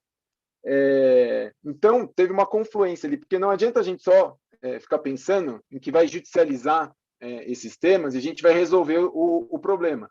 Ou então que a gente vai criar projetos de lei por meio de representantes da sociedade que legitimamente fazem isso no Congresso, sem trazer para o debate os principais interessados. A gente, no Brasil, desde 2017, tem todo o diálogo social no país esgarçado, porque a gente fez uma série de debates para mudar o direito do trabalho no Brasil e ignorou uma das partes da relação. Os trabalhadores não foram ouvidos no processo de debate da reforma trabalhista, os trabalhadores não foram ouvidos nas edições das medidas provisórias emergenciais da pandemia, e não foram agora, de novo, na reedição delas. A ideia do tripartismo do OIT, que é tão celebrada mundo afora e no âmbito do direito internacional do trabalho como um elemento essencial para se pensar a regulação do trabalho, desde 2017 ele não existe no Brasil. Então, eu acho que a academia ela tem um papel relevantíssimo a dar, tentando olhar com mais atenção para todas as particularidades e complexidades que essa nova relação traz. Eu acho que os agentes do Estado, Poder Judiciário, Ministério Público, a advocacia, também tem um papel relevantíssimo a dar por mobilizar a técnica jurídica, né, dentro dessas instituições, mas eu acho que é urgente trazer os trabalhadores e os seus movimentos coletivos para esse debate. Tem um podcast que eu gosto muito do Cláudio Castro, da GV, né, professor da GV, chama Fora da Política Não Há Salvação. Eu falo que quando a gente está falando desse tema, fora da organização coletiva dos trabalhadores não há salvação. Eles têm que serem incluídos para ontem dentro desse debate e é relevantíssimo que eles digam quais são suas principais demandas. Eu acho que o break dos EPs no ano passado foi um movimento interessantíssimo em que eles trouxeram suas principais reivindicações e preocupações. Algumas das soluções que a gente vai dar, de repente, nem vão estar diretamente na CLT ou nada disso. A gente teve a LGDP, que foi recentemente, entrou em vigor faz 6 meses, e ela trata, né, de questões. O artigo 20 da LGDP, por exemplo, trata do direito de revisão que os trabalhadores têm em relação a decisões que são automatizadas e que afetam os seus interesses. Então, uma demanda que é contínua desses trabalhadores, né, dos bloqueios que eles sofrem e não sabem o porquê isso acontece. A LGDP já traz uma demanda que eles trazem, né, que eles têm, né, de revisão da aplicação de penalidades, enfim. Então, para fazer esse fechamento, eu acho que, enfim, o recado final que eu quero dar a gente precisa retomar o diálogo social no país e reinserir os trabalhadores no centro desse debate, que eles são dos grandes interessados, no final das contas, disso. E, aproveitando para finalizar, agradecer o convite novamente do CEP-FGV, a Ana Carolina Olívia também, que fez o contato. Adorei ouvir a professora Carolina, o professor Diogo aqui, aprendi muito também hoje. Enfim, provoca uma série de reflexões.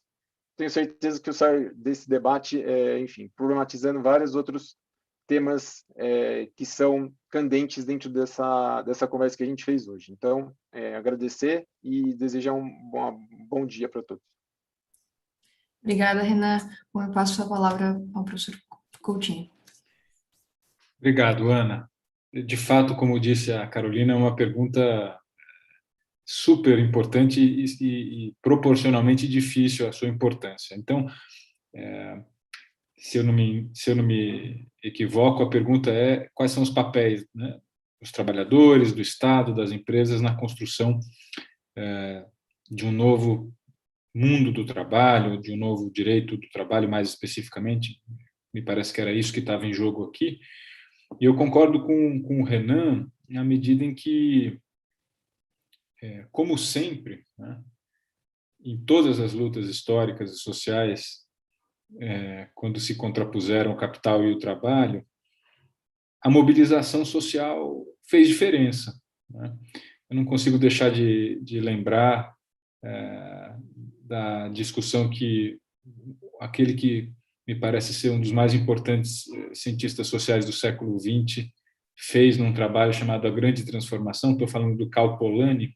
Não consigo deixar de lembrar da tese, ou talvez, melhor dizendo, de uma hipótese teórica do Polanyi, que é a seguinte: toda vez que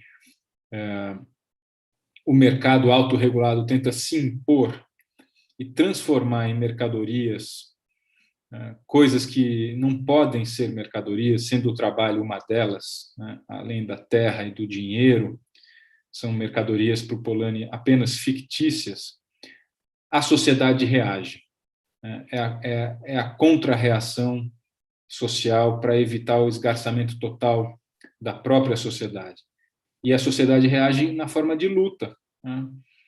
E se os trabalhadores não se mobilizarem, basta ver nota de rodapé aqui, o que eles estão fazendo em vários lugares para se sindicalizar. Toda a discussão sobre a criação do sindicato dos trabalhadores da Amazon é exemplificativa disso. Mas toda vez que o mercado se impõe e começa a desenraizar certas coisas que são enraizadas nas relações sociais, como, por exemplo, o trabalho, a sociedade precisa reagir. A sociedade reage. O problema é que a reação social, como o próprio Polanyi adverte, não é uma reação social organizada e planejada. Ela tende a ser atabalhoada, ela é feita aos trancos e barrancos. No caso da regulação do trabalho, da nova discussão sobre o futuro do trabalho, eu não vejo outra saída que não a mobilização dos próprios interessados, como frisou o Renan. Os trabalhadores precisam se organizar, univos, como diria um famoso economista do século XIX, né? É preciso que isso aconteça.